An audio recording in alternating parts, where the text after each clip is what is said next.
people of the internet, welcome back to another round of Tosin Yusuf, aka TY. So I dive in today into the Redmi Note 13. So make sure you watch it.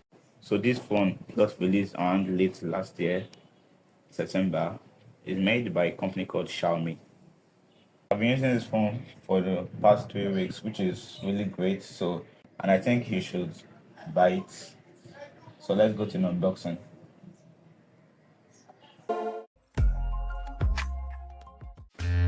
Alright, so this is the Redmi Note 13 here. So this is the box. So time for the unboxing. So this is the actual phone itself. It comes in this ice blue deep color like this, so which is very nice. So I'm going to remove the phone. So on the nylon, it shows the camera setup, the refresh rate, the fingerprint sensor, and the chip, Snapdragon chip here. So and 33 watts fast charging with 5000 milliampere battery. So this is the phone here. It's pretty clean and neat. As you can see, pretty well finished. So this phone here. So keep on unboxing it. So it should be the case. It should be what the case would be. So this is your SIM ejector tool, and this is the manual and the quick guides. While this is the case. So this is the protective case, and I'll talk about why the case does not actually protect the camera later in the video. This camera runs, yeah. But anyways, let's continue. So here you have a very, not that big, but a good 33 fast charging adapter here. So 33 watts. Okay, it's somehow good. And you have the Type-C cable here. So this is the Type-C cable that comes with it. So this is the Type-C cable here. So and the rest is just empty. So basically this is the unboxing. So these are the items that are inside: the fast charging cable adapter, the Type-C cable, the Type-C mouse here, the Type-C cable here, the phone itself, the protective case, Redmi written on it. So it is made by Xiaomi, a company, the phone company. So these are the manuals and quick guides. Can go through them. The Redmi Note 13 weighs up to 0.4 pounds, so you could say it's really light, and it doesn't have a curved screen. So it comes with a 6.6 inches AMOLED display, Gorilla Glass 3. Also, there are two refresh rates to choose from. So if you're just looking for a more smoother motion, where everything is crisp and clear, you go for the 120 Hz. But if you're just looking for a standard refresh rate that saves battery, you go for the 60 Hz. But for me, I go for the 120. Just keep everything smooth, like your content smooth. And if you're a gamer, I suggest keeping the refresh rate at 120 Hz. So the front camera is a 16 megapixel camera, which means that you can only shoot at 180 or 720 pixels. So which is kind of good, and it has a fixed rate of 30 fps. So which is okay for the front camera. So since many people might be using the red camera, so most people might not bother about somehow like this. So to the rear, we have some big bumps here, yeah, which I'm not a fan of, but they do good job, so nothing bad. So it's a triple camera setup here. So the first camera we have is the main camera, which is 108 megapixel camera. Then the second camera being an ultra wide camera. So you got 8 megapixel ultra wide camera, and the last one being a 2 megapixel AI camera. So which the college shoots still at 180p or 720p maximum. So at 30 fps, it's kind of like a downside. Some cameras shoot as 2K, 4K, but it's still okay. So then you got the flash here. So this is the flash, and you have the nice Redmi logo here. So you It also shows megapixel camera capture greatness. So which is nice. So then the big camera bump. So imagine if this phone with these big camera bumps, you can see how big the camera bumps are. So if it falls down, it has a good there's a good chance that the camera is cracked. The camera something is cracked or is being affected. So which some phone companies are making their camera with big bumps. So I'm not really sure that's a good idea.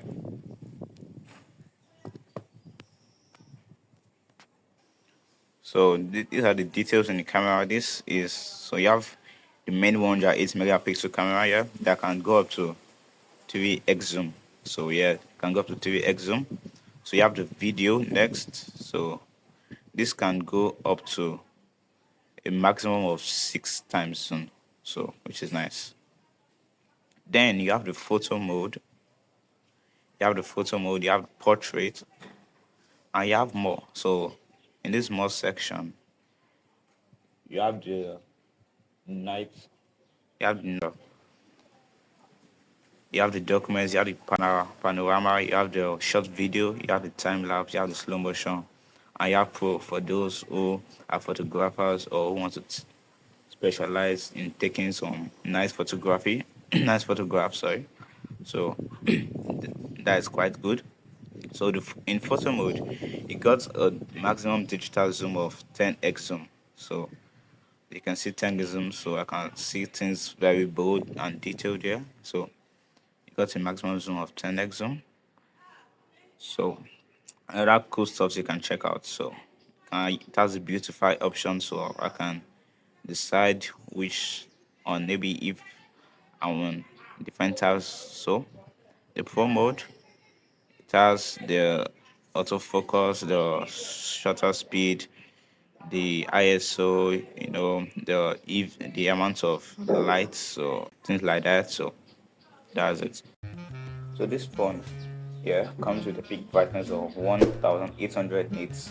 So that means it's good for outdoor usage. And with this, it comes with auto brightness. So that means that it automatically adjusts the amount of light that you see from your phone based on the amount of light in your environment or the type of environment you are in. You can still watch your content without it getting somehow faded in the bright outdoors. So and it comes with a clear end resolution of 2400 by 1080 resolution. So that's the resolution of this phone here. So whether you're watching YouTube content, videos, or streaming your favorite shows, this phone got you covered. With its 180p high resolution and good vivid videos. So you should know that you're getting top quality content here. This Xiaomi phone comes with Dolby Atmos, so that means that you can listen to clean, crisp audio from the stereo speakers from the device. There's one speaker at the bottom here, so a speaker bar here, another speaker here. So like I said, with the stereo speakers, so let me just show you how it sounds. So this is the Dolby Atmos live trailer by Dolby. So I'm just going to show you the play for you to see it, for you to hear it. Sorry.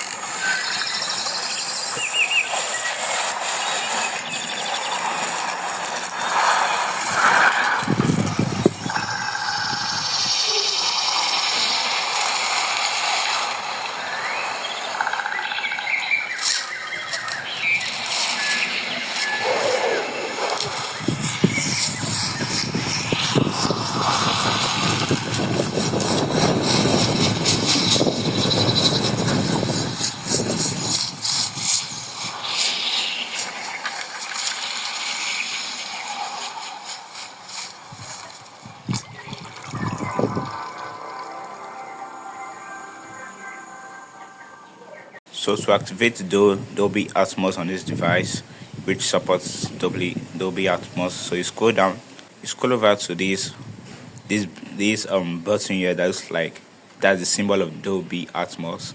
So you can long press it, then you to take it to settings where you see the sound effect. So there are two options to select here. You have the Xiaomi sound or the Dolby Atmos.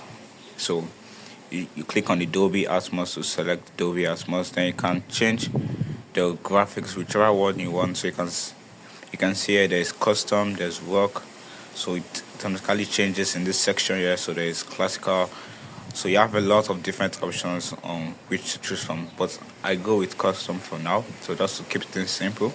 If you are listening to that audio quite really well, you notice that there was sort of like a stereo sound coming from like maybe this side, this side here, and coming from the other side here. So, or like a stereo sound mix of the two audio parts there. So you can it was obviously crisp.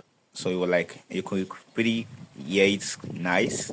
So it's a really good feature that this comes with the Dolby Atmos. Yeah, talking about audio, if you haven't watched my review of the ITEL T1 Neo earbuds, you have to go watch it. Like, it's actually really interesting. You have to go watch it. So I'll put the link up here. In terms of performance, this phone here is an octa-core CPU and is implemented with the Snapdragon 685, which is quite better than its previous version, like compared to other versions like Helio G99. So it's quite better than those, and it's expected to be of top. Comes to RAM and storage, so you can either get a 6 gigabyte or the 8 gigabyte version with the 128 gigabytes or the 256 gigabyte version. So this is the 6 gigabyte and the 128 gigabyte versions. But it has one very cool feature which you should listen to this. So it has this feature called memory extension. So to set the memory extension on, so you go to settings.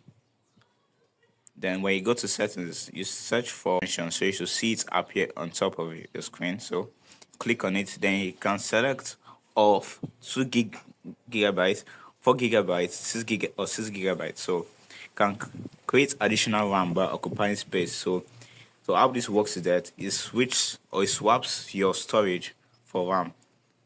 So if you have, for instance, you have a 128 gigabyte storage, and you want to extend your RAM by probably 4 gig. So it takes 4 gig out of your storage to swap for your RAM. So if you have a 6 gig RAM, you now have a 10 gig RAM, and you have a 124 gigabytes of storage. So it basically swaps the RAM.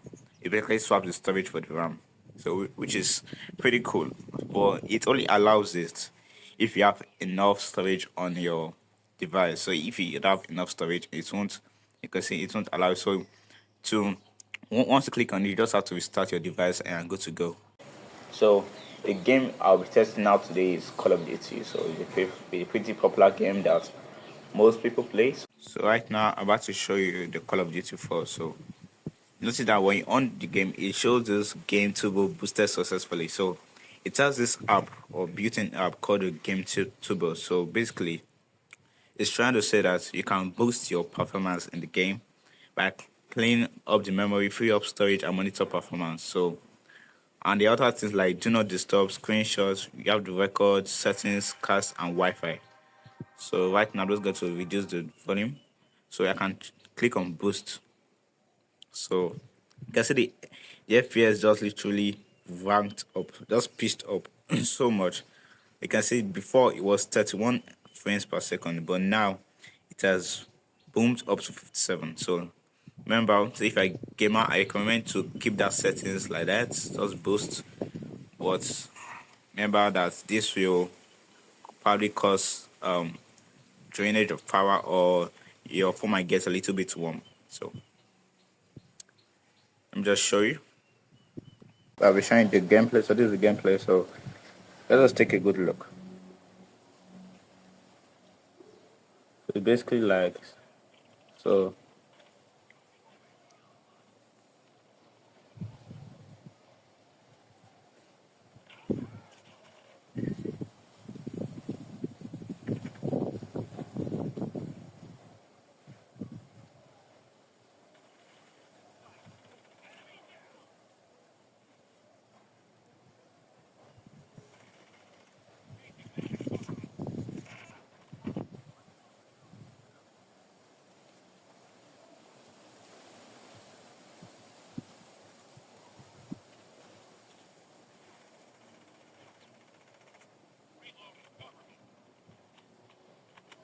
gameplay. I hope you didn't experience any lag, because I don't experience any lag. On like, I mean, I know I'm a big gamer, but like, there's not much lag there as you could see. So it's perfectly fine for gaming, like perfectly fine. But for those who take their gaming to the advanced level, I recommend you should go for a high-end model that is a higher-end smartphone chip like Snapdragon 8. So the frequently asked question. So the first question is, does this phone use in-screen fingerprint lock or face unlock? Yes, this is face unlock. So yeah, so this is the in-screen fingerprint unlock. Okay, another question: which version of Android is present in this phone? So it uses Mario 14. Yes, so it's a new kind of like operating system that Xiaomi has developed in their phones, but it's based on Android 14 basically. So and it's upgradable to Android 15, which hasn't been released yet. So when it's going to be released, you can definitely be sure that you're going to have it in your phone. So does this phone use NFC? Answer is yes. Last question: is this phone splash water or dust resistant? Because most people actually find that really concerning. Yes, it is. It has IP54 rating. That means that it is resistant to little splash or basically just a few dust. So it isn't totally resistant yet, but its IP4 rating is okay. It's not really good, but it's okay for a device like this. So it does really worry if a little bit of splash of water gets onto your phone. It's like before rating, so that means splash and dust. If you're looking for a good budget phone that does a lot of good things, good performance, good quality, good camera, so I think the Redmi Note 13 is good to go. You know, so that's it for now. Make sure you like and also hear your comments in the video. Your comments about the phone in the video. So catch you guys next time. Peace.